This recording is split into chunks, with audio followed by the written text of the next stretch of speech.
Hey, Kenya. Hey, how are you? I'm doing well. How about you? Oh, just a little nervous. I get it. I'm sure it's gonna go great. Yeah, I definitely have a good team with me, so that's good. Absolutely. And I'm guessing just based on kind of the number of folks that we've been seeing, there'll probably be about 20 folks. Oh, okay.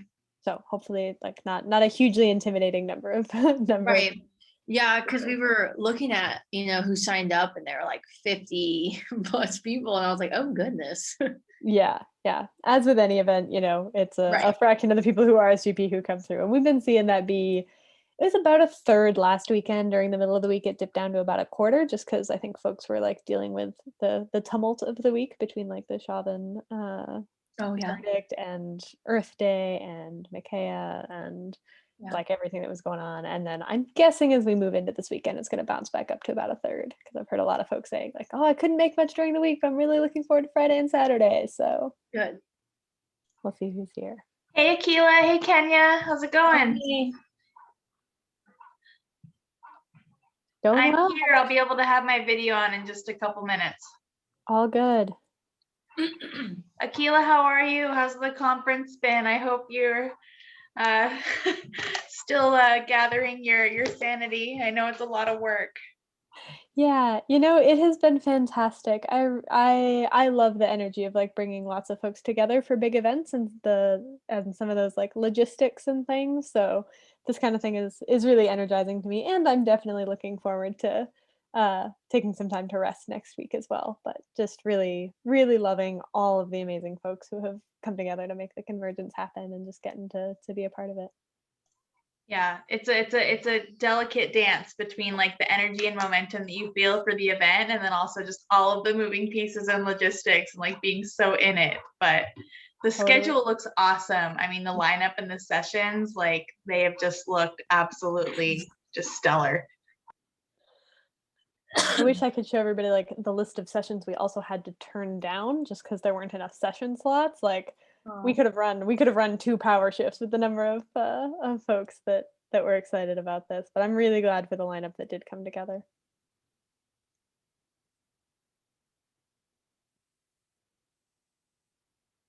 So, like for the presentation, will you be accessing the slide and then we just tell you like next slide, or are we screen sharing? I don't remember exactly. Whatever's easiest for you. I'm gonna make you both co-hosts just so that you have the access to all the fun. Okay. Um, and we've got one person in the waiting room right now. We'll leave them there until we're ready to get started, and I'm sure more folks will start popping in. That Um, person is actually Holly Francis. She's another one of our fellows, and we weren't able oh, to bring her in as a formal presenter, but she is going to help lead some of the Q&A. great. So if Well, it's possible to bring her in. absolutely. Let's Okay, definitely do good. that. I'll admit her. And then Kenya, do you have a preference for whether we screen share the presentation from our end? I mean, I'm happy to. Yeah, I mean, totally, whichever works better for you guys. I guess I'm just a little worried about so whenever I'm talking about the sustainability 101, do you want me to screen share that and then just talk about it then, or how would you like to do that? Yeah, I think that makes sense. Okay. And I can't recall if we actually linked that from the slide. Do you know if it's hyperlinked from that Let's look. that image? If not, I could do it quickly now. I do have the PowerPoint on my computer, so I'm happy to go ahead and screen share that Mhm. as I walk through it. And then Kenya, maybe when I hand it over to you for the org overview, you can take over the screen share of the PowerPoint, and we'll just have a stop pause there. Okay. I'm not sure how to work that, I'll be honest. So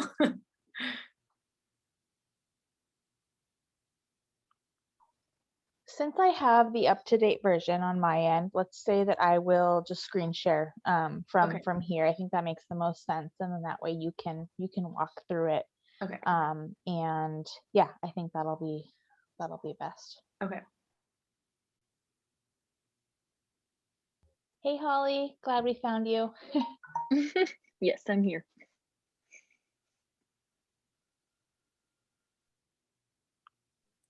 I'm guessing everybody's Zoom names, like, because you can't change your name until you're actually in the meeting. Guessing everybody's Zoom names has been like one of the most hilarious parts. Like, luckily you all had like names that obviously I didn't know your name. I apologize for that, Holly. It's good to meet you. So I left you hanging there for a minute, Oh, that's okay. but it's been very funny to see folks like pop in with like their organizational accounts or things like that. And I'm like, so does anyone know who Camp such and so is? That somebody we should, is that a presenter? Things that would not happen if we were in person, obviously. Yeah, the trials and tribulations of Zoom. Mhm. The other thing, Kenya and Holly, that you'll both be able to do with me screen sharing is you can have our outline open in front of you. So hopefully that'll be helpful. You can have that up and then have the PowerPoint too.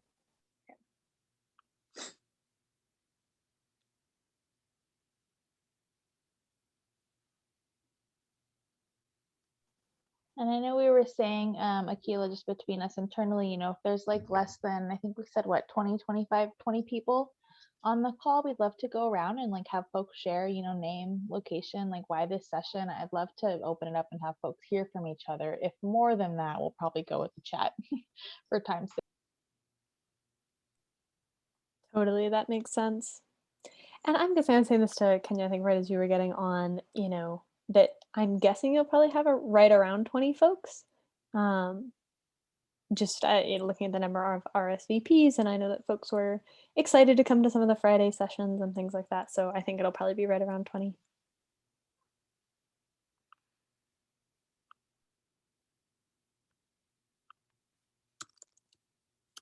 And remind me, Akila, will the session be recorded for distribution later on via PowerShift and or even via the PartnerWorks?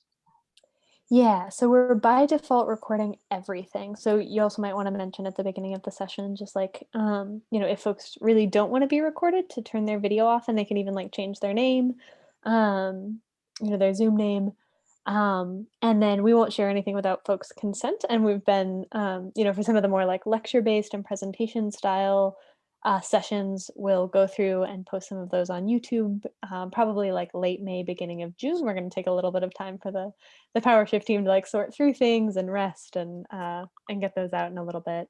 And then, we are recording everything. So even for sessions that are like much more interactive, obviously we won't post those on Zoom because it's weird to just sit and watch an interactive training.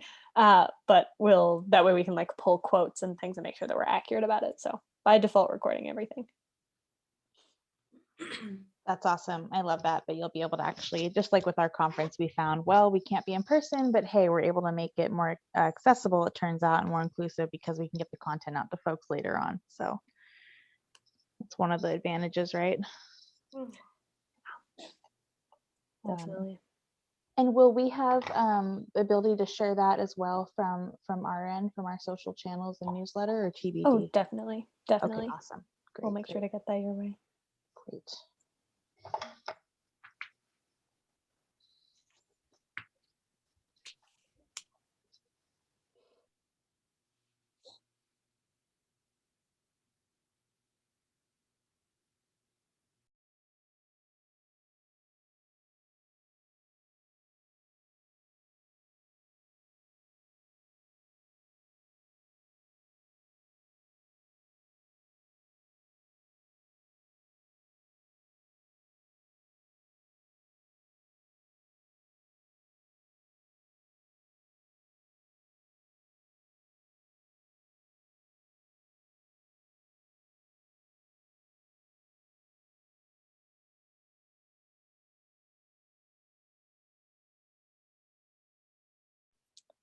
I'll also just give a heads up that we've definitely been seeing folks rolling in, like 1, 2, 4, 6 minutes into the session. So don't get worried that we've only got, I think, one person in the waiting room at the moment. We can give it another minute and then start letting folks in. And it's definitely been the slow build over the first few minutes as folks get settled onto Zoom.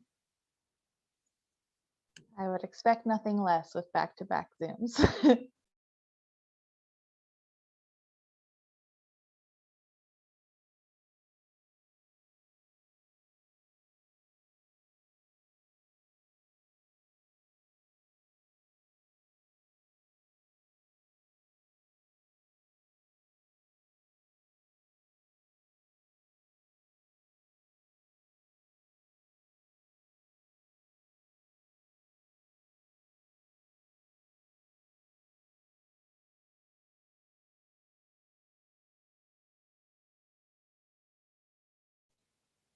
Now, Kenya, the environmental sustainability that I have that I can link to in the PowerPoint is to the current resource that you have not yet started the updates on. So is that all right? And you'll record what folks have for input, or do you want to pull up, swap, share screen yours?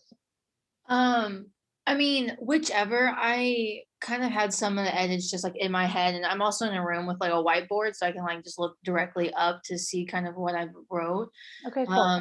So yeah, you can just keep that up there, and Okay, then I can just great. go through it and talk. Awesome, awesome. And if you do decide to change your mind, it should just be as easy as you just clicking share screen at the bottom center here, the yellow button with the arrow, and then it should take over. Awesome.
Looks like we've got 2 folks in the waiting room so far. I'm happy to start letting them in whenever you're ready. Should we give it till 3:35, 5:35? A couple more minutes? Cool. And I won't share the PowerPoint right away. Let's get folks in and settled, and we can start with intros, and then I'll throw it up.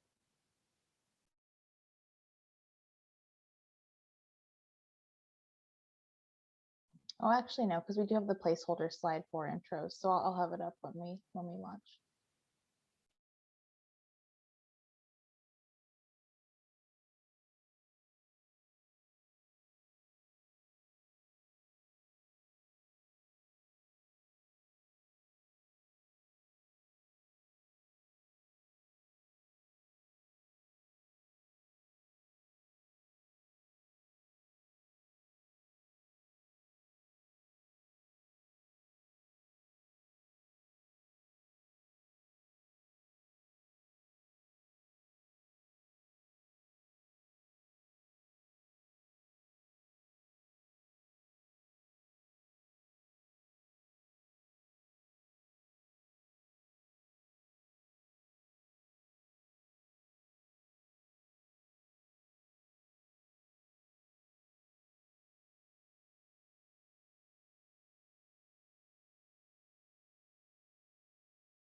In the interest of transparency, I'm not sure what's happening.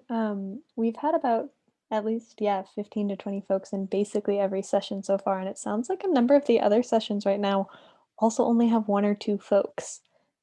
which is very strange because we've Okay. heard we heard a lot of feedback from folks saying they were excited for Friday evening. So just as I'm checking in with some of my coworkers at the moment, in full transparency, that seems to be a phenomenon that is happening this evening. So it's not just us. It's not just you at all. It is definitely not just you, and I'm not sure like what the factor is there that's got folks running late. So Can we last minute pivot and put everyone together in one giant session and just change up? I'm just kidding. everybody does, each of the sessions gets like 10 minutes. It's like 10 minutes. It's like the big Just mishmash. merge us all together, Keela. Bring us together.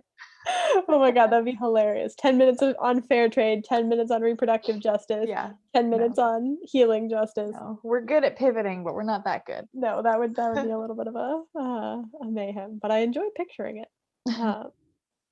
So, one option is to still just go ahead and do the session, and we'll do the recording so that it can Okay. still get shared out, if you all Great. are down for that. And if it feels like that's like not a good use of time and not worth it, we can also let the folks in and then say, we're gonna not do the session and have folks go elsewhere. And then I know for a lot of the sessions, we're also like offering folks like, even for the sessions that have been really well populated, like would love to continue doing some of this programming over the summer.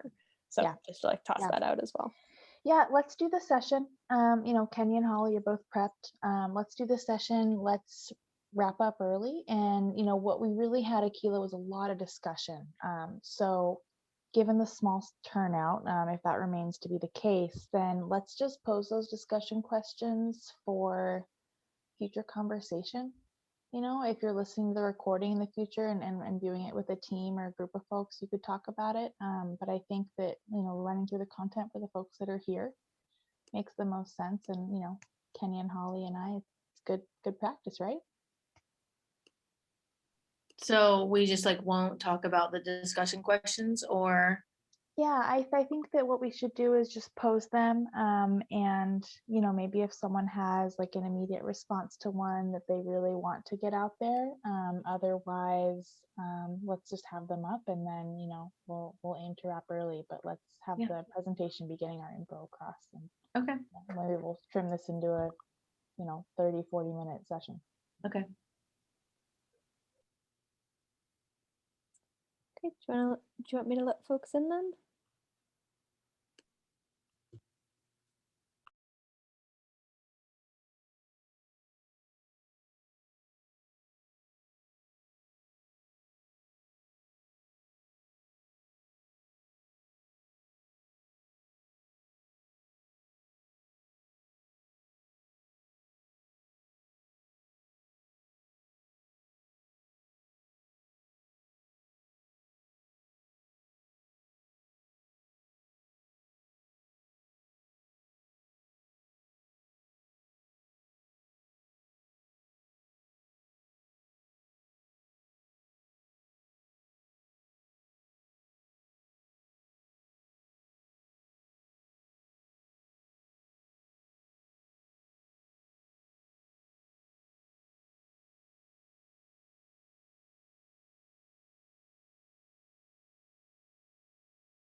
Hi, everyone. Good evening, and welcome to the Fair Trade Campaigns workshop at Power Shift.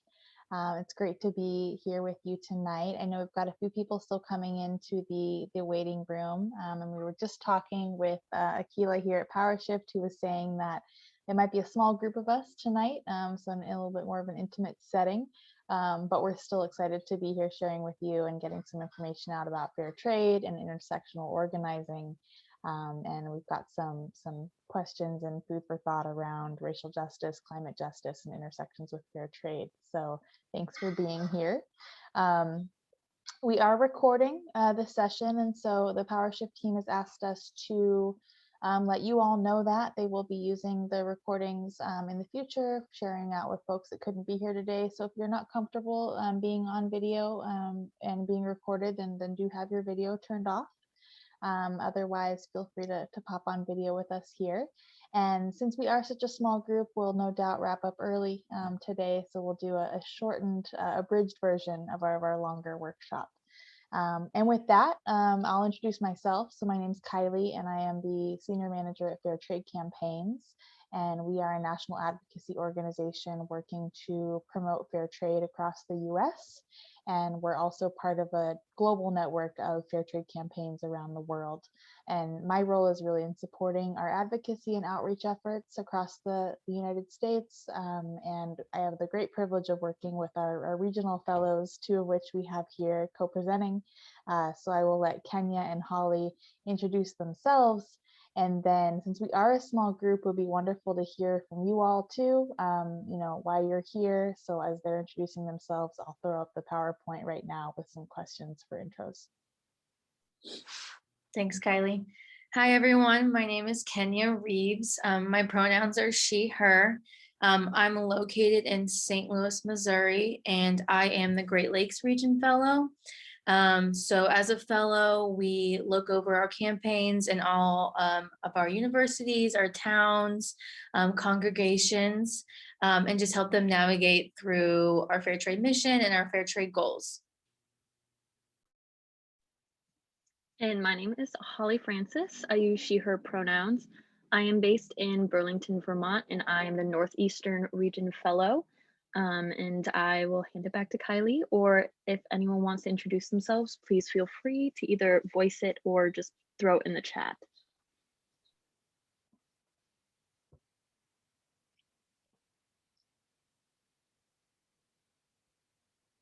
Thanks, Kenya and Holly. Before we go around for intros from the rest of the attendees here, I will also add, I also use she, her pronouns. Thank you for calling that piece to the list of intro pieces. Anyone else want to introduce themselves, or you can put in the chat. We have a couple questions here. Let me share my screen. Just name and location. What org or campus or group are you affiliated with? And then also why this session? Just a quick note on why fair trade and what brought you to this session today.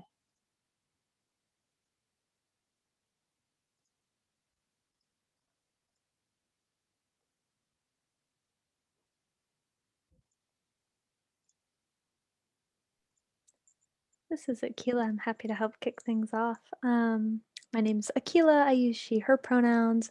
I live in Minneapolis, Minnesota, and I'm on staff with the Power Shift Network, and was really excited to get to support this session in particular, just because I feel like fair trade isn't a piece of organizing work that I know a lot about, but I know that it fits into so much of the other work that we're doing. And if we want to actually transform our economic systems into circular economies that aren't run by oil barons and extractive capitalism, and fair trade is a big part of that. So I'm excited to learn both a little bit more about fair trade and what the organizing around that looks like in this moment, and also just about the fair trade campaigns and kind of the way that y'all are structured and kind of the organizing work that you do.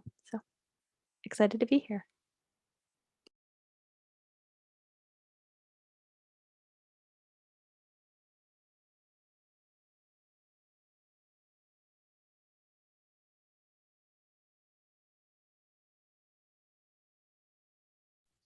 And Kenya, I see some chats popping up. Do you want to read off for us who else we have on the call?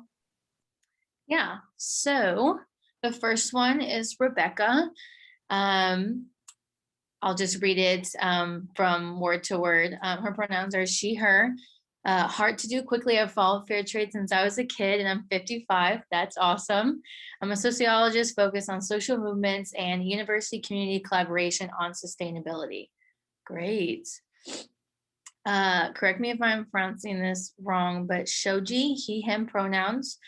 Tuning in from California, just here as an individual wanting to see the description for this. I was curious about how fair trade advocacy intersects with the climate and racial justice work. And then Shia. Hey y'all, my name is Shia. They, she pronouns, currently based in Seattle, but soon headed to the Midwest. Awesome. Where are you headed out in the Midwest? I am here because I'm really interested in fair trade approach to reworking global trade towards a more just system. And then Shia also says, coming to this from commitment to environmental work centered on international solidarity, anti-war work. And then we have Sanjana, I'm sorry if I'm pronouncing that wrong. Pronouns are she, her, based on Kikutan land in what's now called Virginia. Awesome. Here from Earth Hacks and just interested in learning more about different types of advocacy.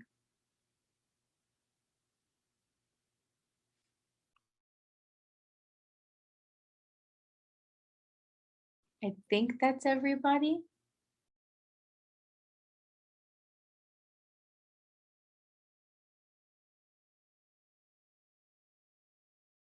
Awesome. Thanks, Kenya. Appreciate that. And welcome, everyone. We're happy to have you all. Was there one more, Kenya, that popped up that I just saw? Franklin, he, him, and Lana, Lanto, learn more. Cool. All right. So let's dive in. Like I said, we're a smaller group, but I think that actually it is a nice thing because it lends itself to more intimate discussion and understanding around fair trade and some of the content we're excited to share with you all.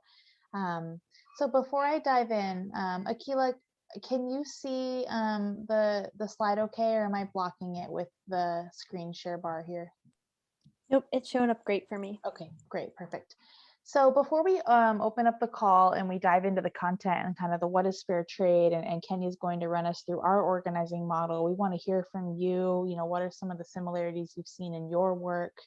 I wanted to just level set, and the chat's another really great place to just kind of stream of consciousness, put in these answers. There's no, there's no right or wrong. What does fair trade mean to you?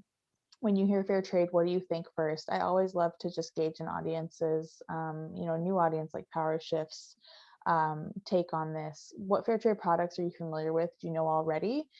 And then what are the 3 pillars of fair trade, if anyone knows and has heard kind of what the 3 main goals of fair trade are? Again, like maybe what the 3 things that come to mind when you think of fair trade. So just take, a couple, 2-3 minutes to answer these in the chat, and Kenya can read them off. If anyone wants to just unmute and speak up too, happy to hear from you that way.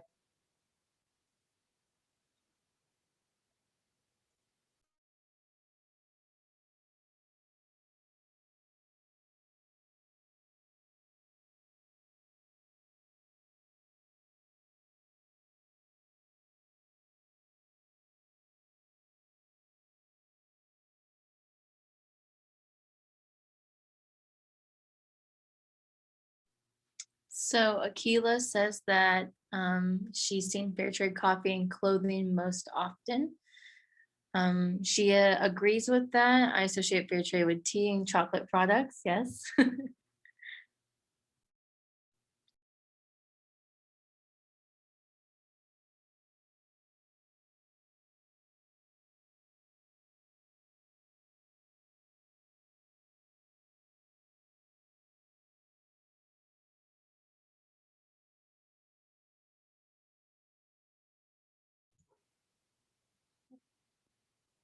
Any others coming through the chat, Kenya?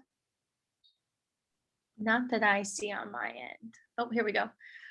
Rebecca, fair prices, respectful relationships, stable market, often long-term and personal relationships, coffee, chocolate, gift items, and recently expanded tremendously, clothing, sheets, linen, other household goods. Awesome. Yeah, that's some exciting new developments in fair trade that Rebecca's talking about.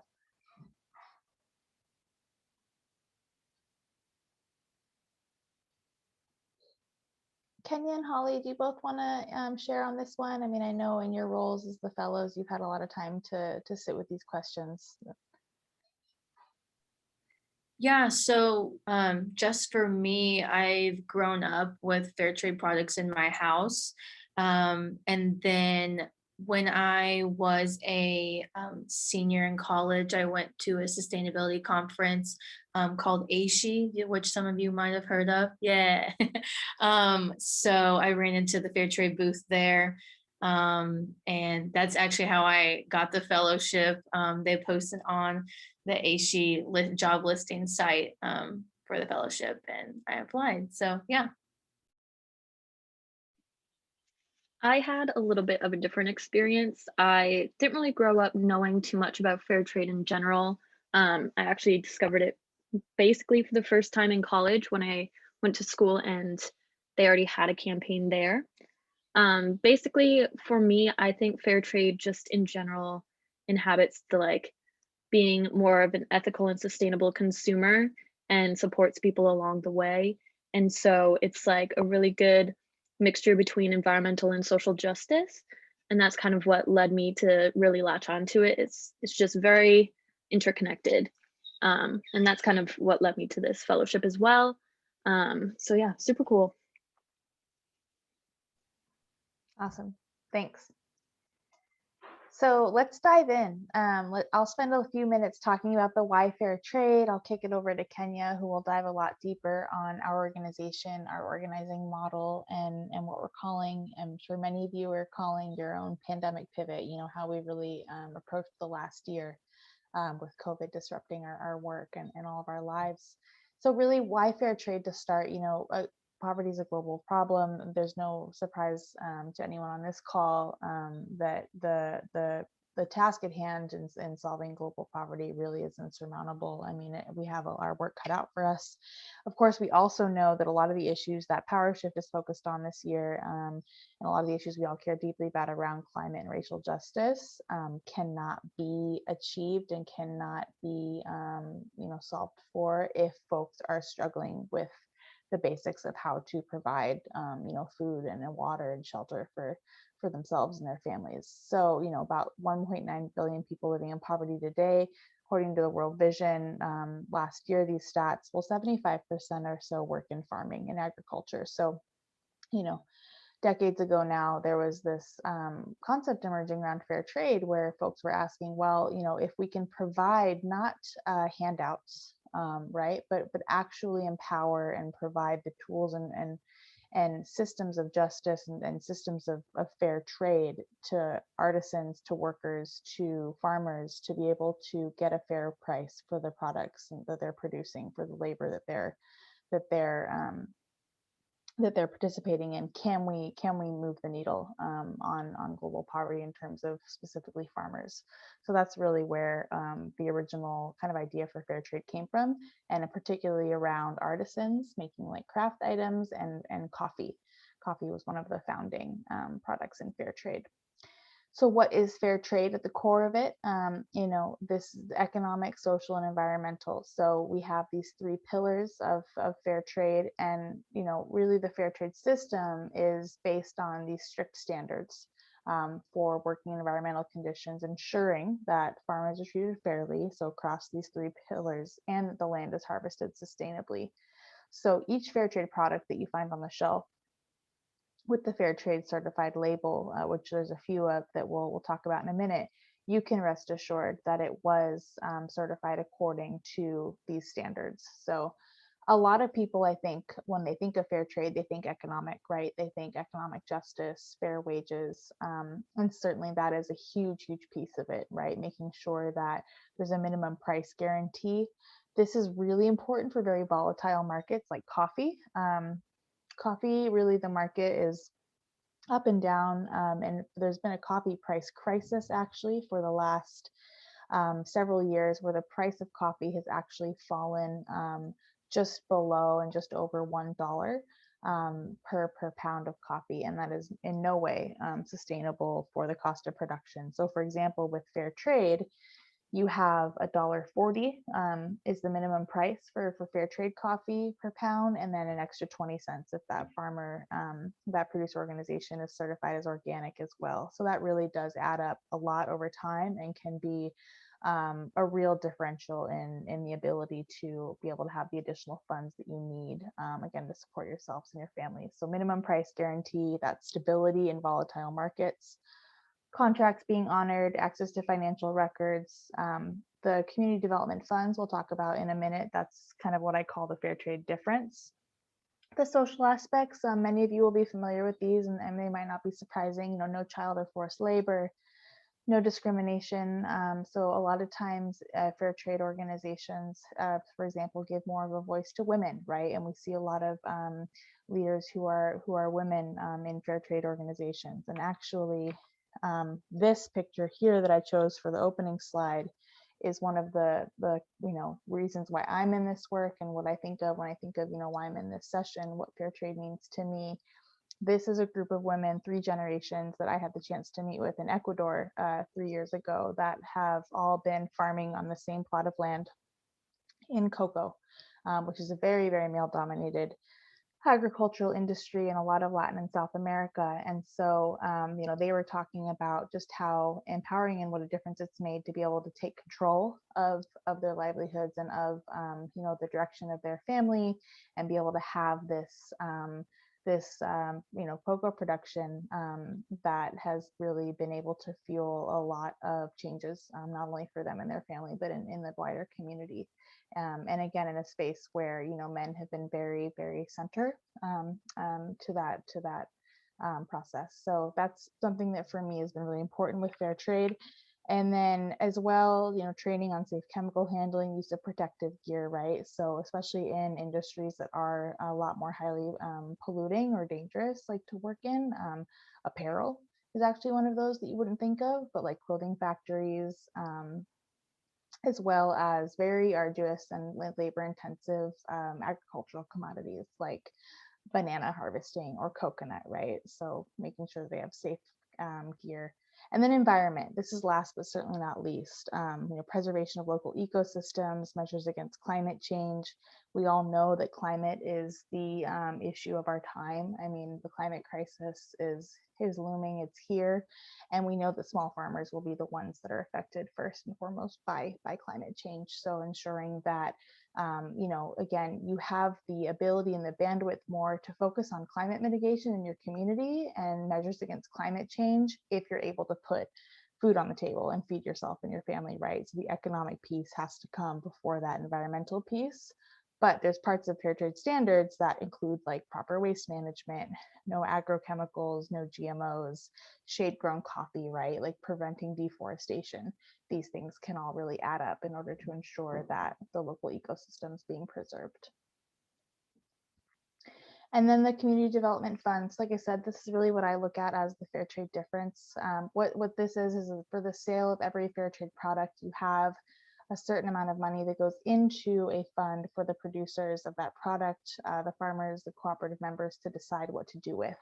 These are just a few examples of successful projects that we've seen, but they are by no means all of them are an extensive list. So one of the examples that I do point to, I see a lot in Latin America and South America, especially, is school uniforms.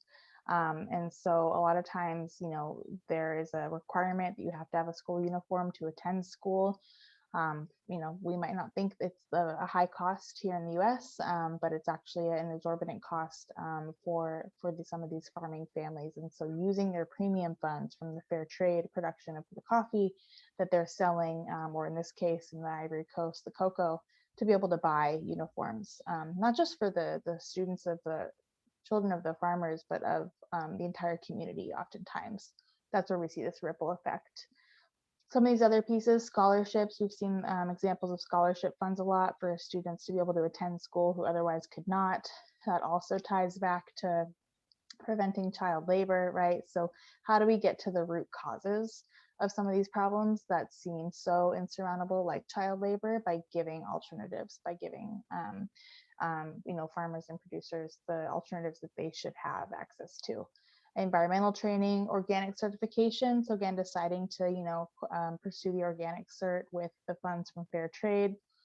Healthcare, this is a big one. So having healthcare facilities built where there just were none before, having to, potentially drive miles to get to a hospital to be able to, deliver your baby versus being able to do that in the community itself. Dental clinics where there were none, things like that. Infrastructure, schools and bridges and roads. I mean, wells and water access has been a really big one as well that we've seen. And access to credit. This one's really important, especially with climate change. We've seen harvests slashed and yields decline dramatically due to things like coffee rust from warmer temps, and things like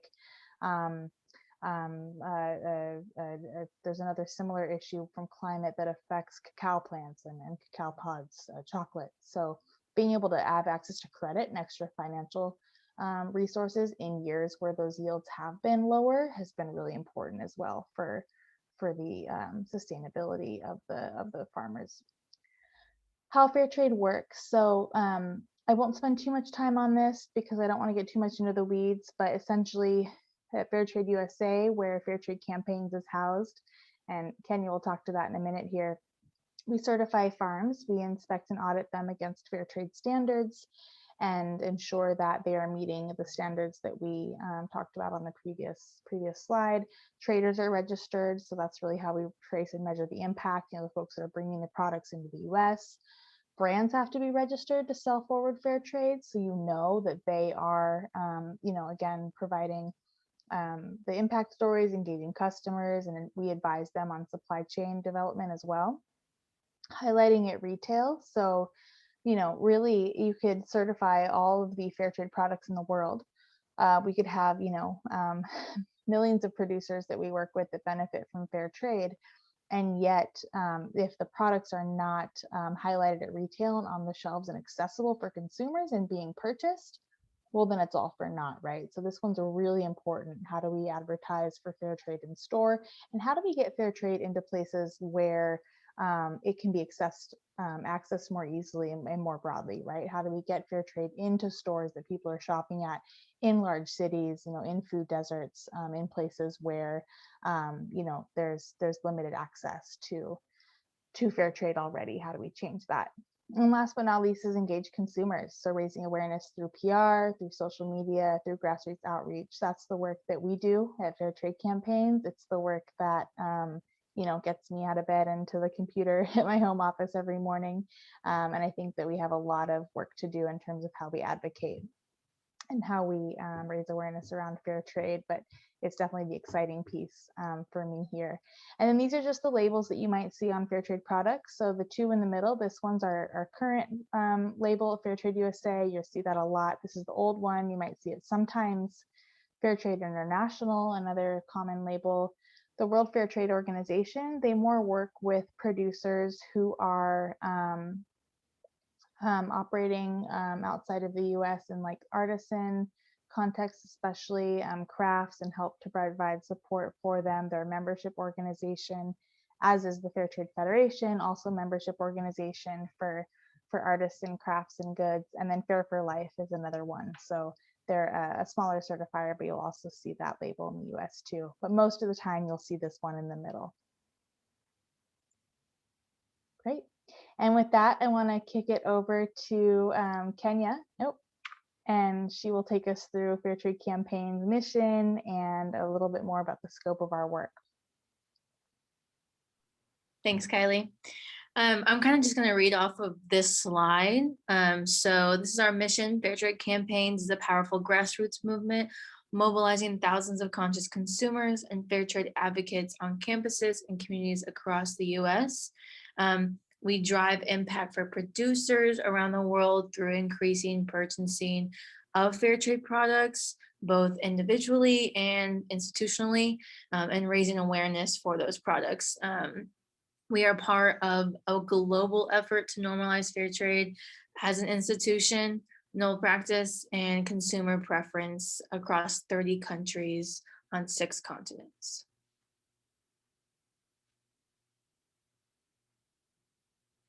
Thanks. So just an overview of what Fair Trade campaigns are. Right here, we're showing a map of where our campaigns are located in the United States.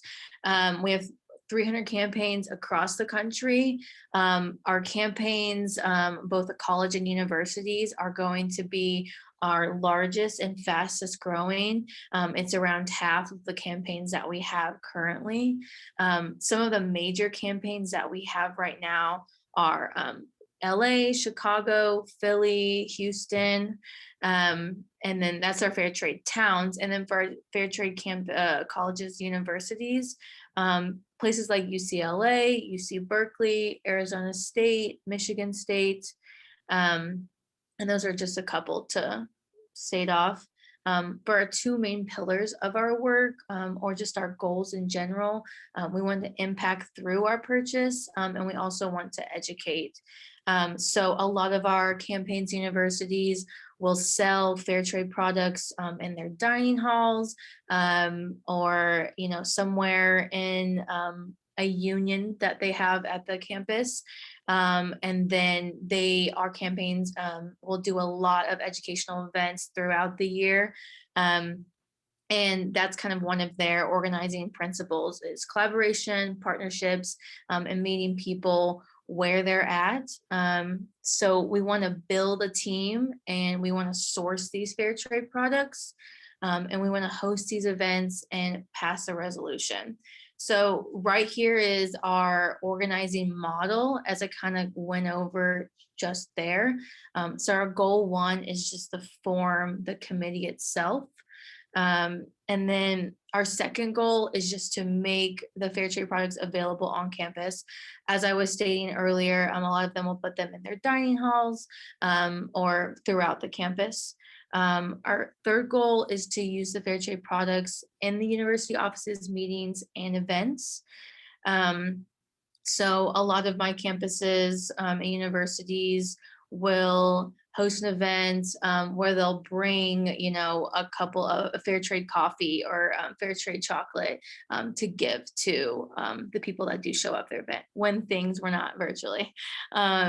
And then our fourth goal is to do fair trade education awareness, raising and growth of fair trade just on the campus. So we want to hit a goal of a certain target throughout the campus, depending on how large the campus is.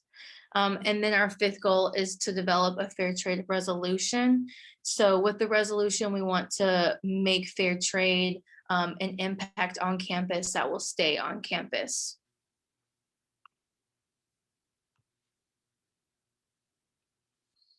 And so for our pandemic pivot here, as you all know, March 2020 was when things really just shifted entirely for us. So before I was on, they had a 2020 national conference in person that was going to be in LA. And so when everything happened and everything had to go virtual, they made the conference virtual in 10 days. And they were one of the first, organizations to do something like this. So then in spring 2020, all of our resources went more digitally, and this got our campaigns to engage more virtually as their lives were going virtually. And so then in summer 2020, whenever I came on, we had our campaign goal revisions.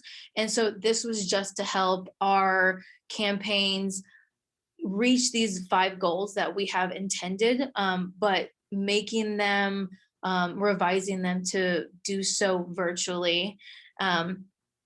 So right here with the resolution, just writing something up that you can collaborate virtually with a chancellor on your campaign or on your university, or a president in your university to do so. And this just helped our campaigns reach these goals as COVID was just changing our lives. Kylie, if you can go back to that. Thank you. So then for fall 2020, we did our Fair Fall. And this was just a way to keep engaging our campaigns. We did a lot of events virtually. We also put out our racial hub that is on our Fair Trade Campaigns site right now. And we kept that going into spring 2020 as well. And so that's kind of one of the things that we're doing now as I speak to you on Power Shift. We gave our fellows a monthly theme that they could engage with campaigns that we have in the United States. And whatever that theme was for the month, we would do events around that or promote things.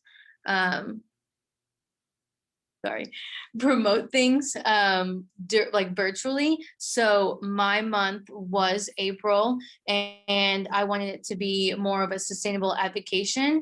And so we did a little event where we wanted people to do a little TikTok video, like no more than a minute, of what their campaigns are doing sustainably, and send that in to us. And we were going to promote it on our socials, but also give away a couple Power Shift tickets, and then also promote Power Shift that we are presenting at now, but also just promote our campaigns, other campaigns that are doing sustainable advocacy. And so with discussion like we had before, we kind of wanted to keep that going here. So how has your work pivoted among the pandemic? What commonalities do you see with fair trade campaigns model? And then how can fair trade campaigns engage our advocates digitally in more fun, fresh, interactive ways coming out of the pandemic? So like I stated before, the Power Shift giveaway, we didn't have as many videos sent in as we would like to. So where do you guys see us engaging more, especially to the youth, which they are a big factor in climate advocacy and climate justice currently?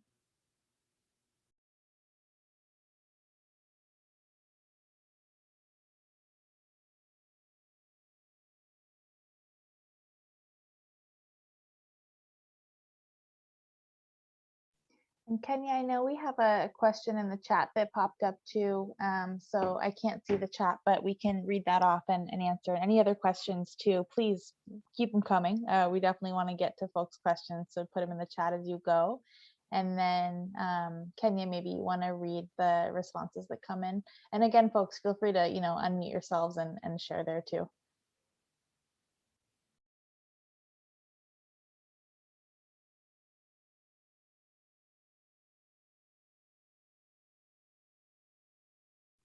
Kylie, would you like me to go over this question right now, since it's kind of around our, campaigns university and yeah, absolutely. Yeah, let's answer any questions folks have on the organization and our model, and then would love to hear anyone's answers to these. And again, even if it's a short answer in the chat, we're really interested in learning from you all as much as communicating, about our work to you. So. Yeah, so Rebecca asked, have we collaborated with the sweatshop free apparel campaigns on college campuses? She said it seems like there could be some opportunities for cross-pollination there. That's something I've never actually heard about. So if you want to take that away, Kylie. Yeah, we have, here and there where it makes sense. So, a lot of our campus campaigns will come to this work from all kinds of different places, right? So it might be students for sustainability at Iowa State. It might be, the Students to Abolish Sex Slavery and Anti-Trafficking organization at like University of Nevada, Reno. And the sweat free movement's definitely been a part of that. So yes, and it's Fashion Revolution Week, which I should have said at the beginning of the call, but this is the global week of awareness around, fashion, sustainable apparel, ethical apparel, and justice for factory workers around the world. So we're doing a lot of work right now to communicate about that, as I know the sweat free movement is as well with the Global Fashion Revolution org. But yes, there's been a lot of buzz, especially in the last few years as fair trade apparel grows, and you can get fair trade certified t-shirts and denim at Target now, and you can have more access to being able to find sustainable and ethical apparel. We've certainly collaborated with some of those groups. It's also really how this work was started, I would add to, in some ways, like students, the sweat-free students against sweatshop SAS. I mean, that was a lot of the organizing and energy that first came, a decade or so ago, and kind of spurred, I think, a lot of the fair trade campaigns we see now.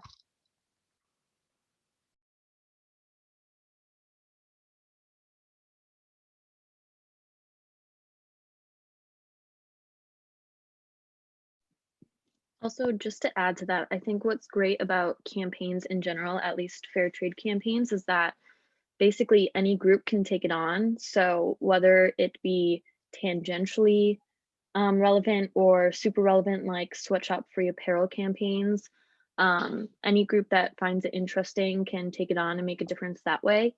It's not like a specific group, and it doesn't have to be specifically just fair trade campaigns, if that makes sense. So it can be kind of housed in whatever different little group or committee that they want.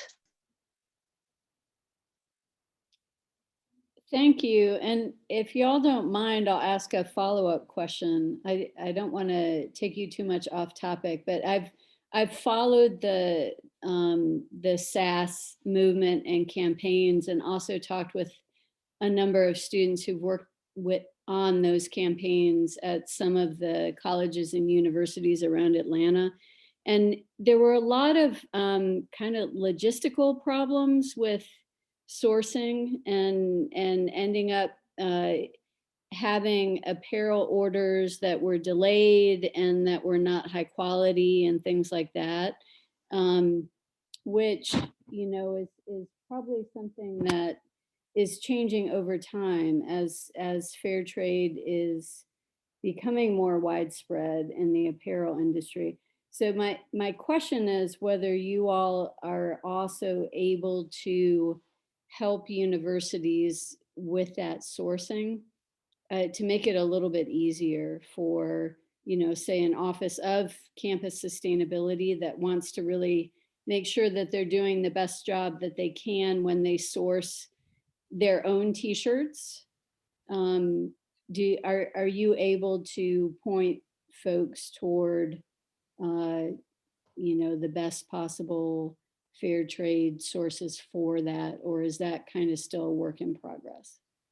Thank you. Yeah, it's a good question. It's Rebecca, right? Yes, thank you. Yeah, yeah, we are, and it's changed a whole lot, right? So like I said, I mean, I really look at Students Against Sweatshops and a lot of the energy there. You know, again, a lot of that organizing was happening, you know, even a decade ago on campuses, and so much has changed. I mean, there was no fair trade certified apparel, really, you know, back then, and the Fair Trade Factory program at Fair Trade USA was didn't exist yet. It was just, I think, being developed. So yes, we're able to provide some more support on sourcing. A lot of our campaigns will decide to get fair trade t-shirts for, you know, the incoming students for sustainability or the eco reps on campus, you know, for the year. Fair trade uniforms, even we've seen in dining halls in some cases. So now what we see is that there are a couple companies that are able to deliver in terms of customizing too. You know, a lot of schools want their logo on their fair trade certified t-shirts. So yeah, that's something that you can reach out to us directly and we can give some ideas there. But there are a couple companies that come to mind that we've worked with that are able to, they source from fair trade factories themselves, and then they're able to, you know, do like custom logos and such. And that's like usually 100% organic cotton as well. So it's changed a lot, and I'm happy to see the change. And then macro, looking kind of out big picture, you know, just it being able to access fair trade apparel again, like in more kind of, you know, conventional stores, right? Like being Target now carries fair trade denim, right? So we didn't have that even years ago. But yeah, it's a great question. And I know there were some pain points in the beginning. What we hope to see is fair trade apparel expanding even more and to different, you know, types of apparel and lines. But yeah, we've seen a good level of interest around sourcing, particularly at college campuses, which is exciting.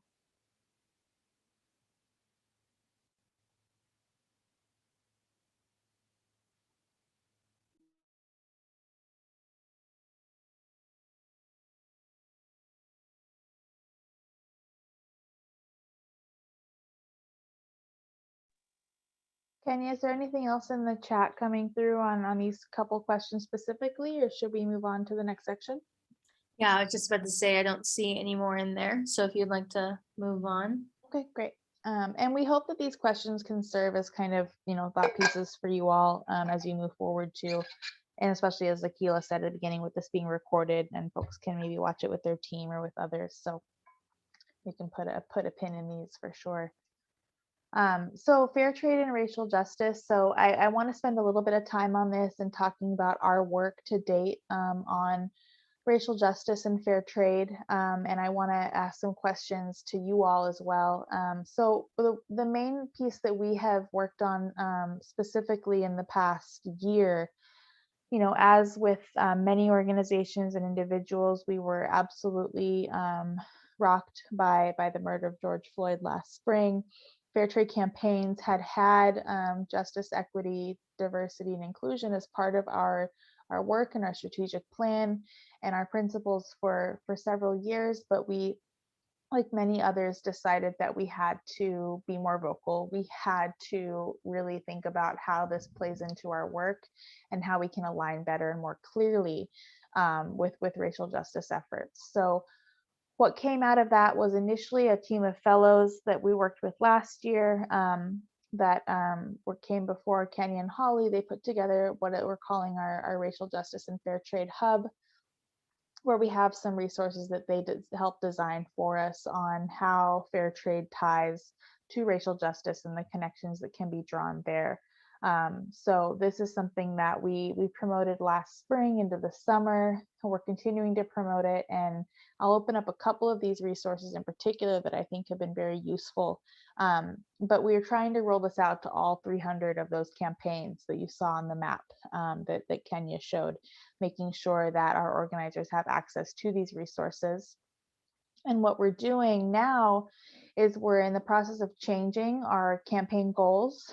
So when you look back to our campaign goals that Kenya went over, will actually be for all new campaigns requiring for the Build Your Team piece, which does go across all 4 of our campaign types, that you have read these resources and that you have made sure that you are building your committee and your team with these resources around inclusion in mind and these resources around diversity in mind. So that's one of the pieces. The other thing is around events. So we're asking now all of our new campaigns to have partnered with at least one organization that is focused on, oh, thanks, Holly, that is focused on racial justice. So if you're on a campus, that could be, a student organization that's working alongside you, to advocate for racial justice. It could be, the multicultural club on campus. In a lot of our towns and cities, we're finding that's a lot of grassroots organizers that are working with Black Lives Matter. So again, how do we ensure that our campaigns are being encouraged and incentivized to partner with other groups where that makes sense? So that's one of the ways that we're currently getting that rolling. We have to change the back end of the website and some of the requirements around our campaign pages in order to make that a reality. So like each of our campaigns has their own page. And, in order to achieve the goals, let me just pull up Los Angeles as an example. You add the information on your campaign page here. So we're in the process of changing the back end to be able to have these requirements around commitments to racial justice. So it'll be a little bit longer, but that is the end goal. So the ones that I'll take you through are Racial Justice 101 and Fair Trade. So we've had a suite of 101s that we call them, just like digestible fact sheets, easy to distribute and share out talking points. So we did one on fair trade and racial justice. And then our advocacy guide here was another really great piece that a fellow designed for us.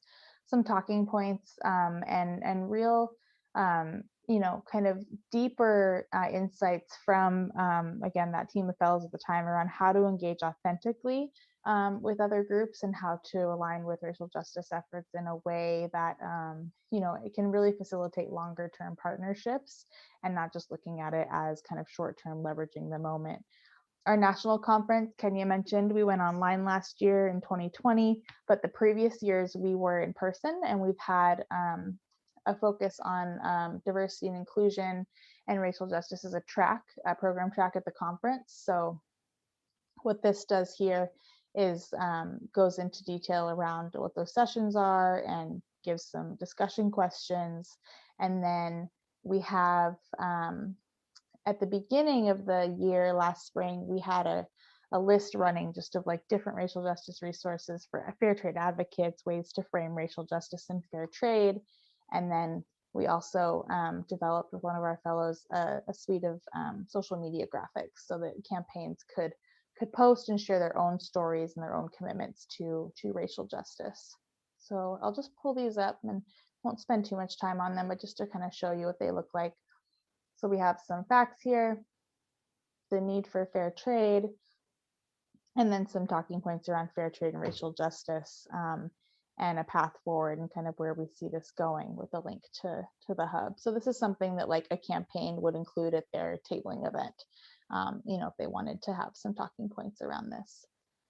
The advocacy guide, this is something that, again, we really worked on this piece here specifically around how to align fair trade values and racial justice. So a lot of these points here, we want to keep embedding into our work and really making sure that we're finding ways to get this information out there that are, supportive of the efforts already happening, and also are really being, considered not as a way to like criticize or judge campaigns for the way that they're organizing now, or maybe that they have been less diverse or less inclusive, but asking them to think about ways to change moving forward and how we can all do better. So this why should fair traders care, and then when in racial justice discussions, just some talking points and best practices for our advocates to be able to take to their team meetings, to be able to take to their their campaign events. And then, like I said, we have the 18 and 19 and then 20 national conferences. So we have different scholars, community leaders that have spoken with links to their sessions, and then some quotes and graphics that folks can share out. And then this is the crowdsourced list that we started. So this is something that we were using in collaboration with our campaigns across the country, and anyone could just add to it. Particular focus here on how to support people of color-owned businesses in these cities where we have these major campaigns, as well as actions that folks could take in webinars and trainings. And then these are just our social media assets that we offered to campaigns. Let me get back to the PowerPoint here.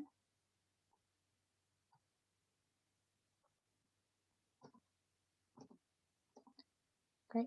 So yeah, it's our resource hub, and that's a lot of the work that we've done to date. And again, in the chat or unmute and share, but we'd love to hear some of your just initial thoughts on a couple of these questions that Holly and Kenya and I came up with. First one, what links can be drawn between environmental racism and climate justice struggles of communities in the US and our farming and producer communities and partners abroad? And then how can we better support racial justice efforts through our campaigns? So if anyone has any specific ideas or feedback on some of the resources that we showed, we would welcome those as well. And since we are a small group, if there's not a ton of direct replies to this, we can always consider these for later too.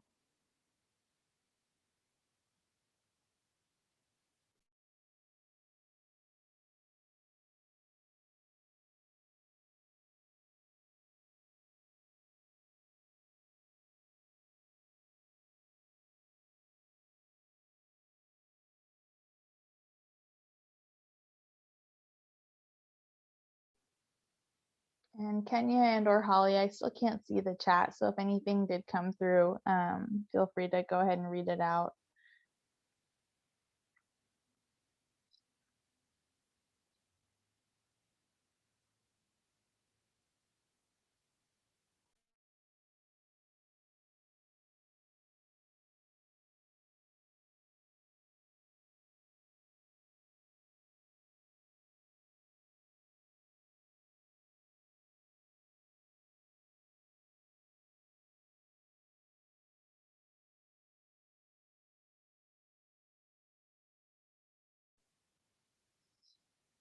I do see a couple chats came through. Are they questions or replies to some of ours here? It looks like our time may be overlapping with another session. So we had a couple people dropped so they could head to another session. Gotcha. Well, we'll put a pin in these, but again, for folks that are watching the session later on, if you do have some thoughts, particularly around this second question, after seeing us run through some of our resources, we'll have our contact at the end, and we would love to continue the conversation there.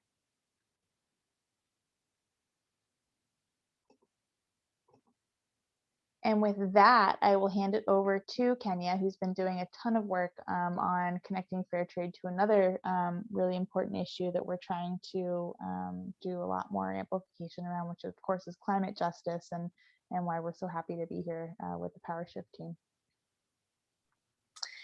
Yeah, so with Fair Trade, they have a Sustainability 101 that they created a couple years ago, I believe, in 2017.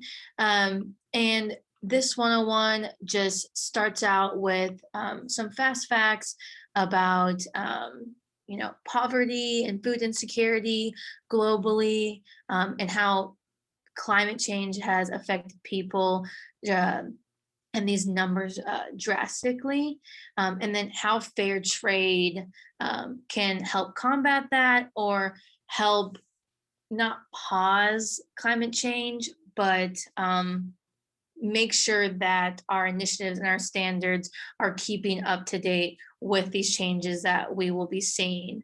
And so what I've been focused on for the past month is updating this knowledge that we have created a couple of years ago, and how we can tie this more into not just how our climate is changing, but climate justice as well. And so maybe creating a hub like our racial hub for all things environmental, all things sustainable, but also acknowledging that climate change is drastically impacting Indigenous people and Native people and people of color more than any other group. And so we just want to make sure that inclusivity is key. And so I guess the next question or discussions for you guys is, how we can do this. And I know Holly will talk more about this later, but yeah, so this is what I was speaking on. And yeah, and so what we have. So right here, you have the fast facts. Right now it says, the first one, 75% of the world's poor and food insecure people rely on agriculture and natural resources for their livelihoods. Since this was written a couple years ago, that number has probably changed. And unfortunately, it's probably increased. So we want to make sure that those numbers are all accurate. And then as we go down, it talks more about fair trade and environmental sustainability. And so how we give fair prices and how we keep to these standards and regulations, and how that helps our campaigns globally. And this is creating a space, a safe space for agrochemicals, biodiversity, and greenhouse gas emissions, and then our pest and waste management as well. And if you'll scroll down a little bit more, Kylie, it talks more about climate change, but also focuses more on, soil and water, pesticides, our waste, our GMOs. And this is what we're trying to control whenever we put these standards in. So limiting our water use, sourcing our water sustainably. Developing countries have a large problem with clean water, access to clean water from pollution and from climate change. And then with pesticides, waste, and GMOs, how can we control our pests sustainably? not using, massive amounts of pesticides that will destroy the crops and destroy the environment for the people there. And then we, at the bottom, kind of promote our fair trade premium projects that I think Kylie mentioned earlier. So just one is, in Kenya, members of the tea cooperative have used premium funds to establish tree nurseries and providing training on organic composting, diversification, and reducing deforestation, which these are all major things that climate change will be impacting or is impacting currently. And so with those, what's the word I'm looking for? With those premium funds, this will help combat climate change. So, Carly, if you want to go to the discussion questions, we can kind of go a little bit more in depth. And Holly, I don't know if you want to field these questions. Yeah, I don't know if we'll spend too much time on the actual discussion portion just because there's only a few folks left. But these are some questions that we are striving to kind of get new ideas for and get answers to from everyone who's involved, and also folks who just aren't super involved with fair trade campaigns to begin with. So whether or not the folks in the session have anything to add, I think even for recording's sake, it would be great to just kind of get these questions out and see who can answer.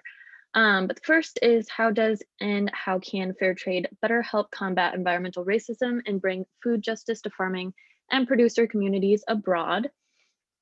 I think that's pretty important just because fair trade as a concept helps farmers and producers from all over the world. And I think a lot of times people think very locally, which is quite good in the movement of sustainability, but also if you're going to buy coffee, places in the US really aren't, going to supply that. So it's always good to think globally. Second question, how can we draw better connections between fair trade and climate justice? And third, how can we rewrite our sustainability resources to be more progressive and up to date? So that's basically referring to what Kenya just went over. A lot of those documents, and we have so many resources on our website, even apart from just being a campaign. But those are all working documents and we strive to change them over time. But I think sometimes just with the sheer number of them, they kind of fall to the wayside. So we're always looking for more ideas and just ways to kind of better those things. And then Kylie, if you want to go to the next slide. Yeah. So if any of this interests you, you can definitely start a campaign with wherever you are. Again, the 4 types are towns, congregations, colleges and universities, and schools. So wherever you are, you can always start a campaign and you can just go straight to our website. And you can also get connected with us through any of our social media channels. We do have events coming up and they're not always just for our campaigners. And if you're looking to reach out directly, we have our email addresses linked in the bottom there. And you can just give us a quick email and we'll help you out with whatever you need.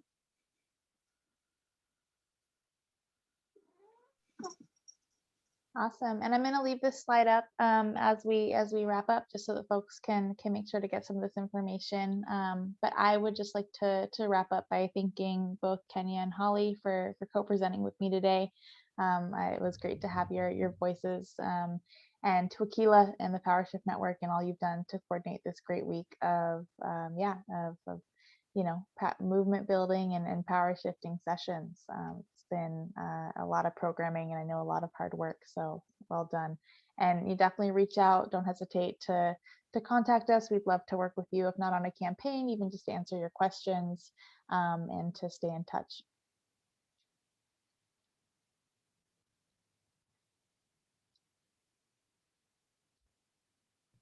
Thanks so much.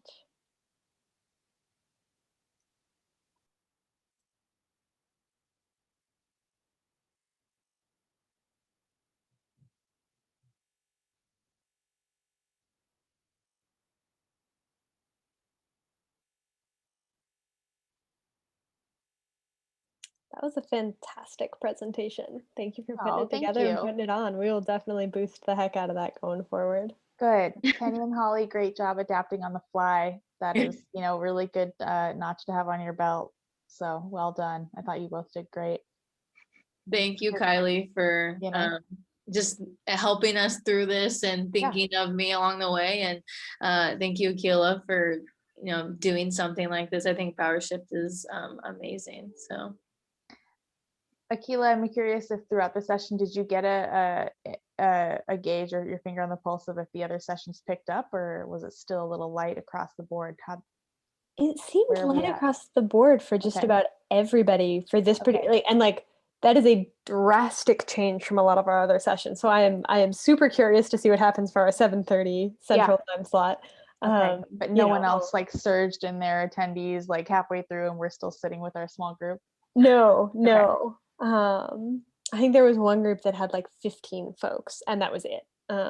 Like there was one and they had that crowd at the beginning, and then it just kind of stayed there, and then everybody, all of the other ones, it was like just a few people. So there's like 5 others, right? Yeah. Like the Friday evening lull, I guess, Yeah. I think at the top we had like there were 9 or 10 including us. Okay. Yeah, that was what I saw, was 10. Thank you for rolling with it. Yeah, Obviously, of this course. is our first and hopefully only virtual convergence. Hopefully 2023, we will all be hanging out together likely in New Orleans. Well, I would love to be there in person. And we would absolutely love to have you. So I appreciate y'all rolling with it and adapting on the fly. I know that is really hard to do. So yes, much appreciation to all 3 of you for good experience for doing that. And we will definitely keep the wisdom going beyond this moment. Awesome. Yeah, and stay in touch. Akila, let us know what we can do in terms of promoting and sharing the recording. We're happy to help there. And I know Audrey on your team was so helpful to me in the beginning and thinking about some of the partnerships that we can forge post Power Shift. I mean, I think there's a lot of alignment with the campuses where you have Power Shift, groups and students working. And so we want to make sure that like we can connect them with Kenny and Holly where it makes sense. So we'll follow up there. Definitely. And like obviously one of our themes like for the action day and this whole week is that climate justice is economic justice. And it feels like we could be doing more to like keep putting that programming out, throughout the year, throughout next year, and like really building that into more of our stuff. I know that I've had to like remind myself there is a world after Power Shift Convergence. Yeah. And that's what Audrey said. We agreed, but when we first talked in March, it was like, okay, let's wait till Power Shift's over and then we'll have another conversation with your program team around and your organizing team around like where we can find some of those synergies. So cool. That sounds fantastic. Awesome. Thanks, y'all. Well, have a good Friday evening and a great weekend. Thank you, Kenya. Thank you, Holly. Thank you. Bye. Bye.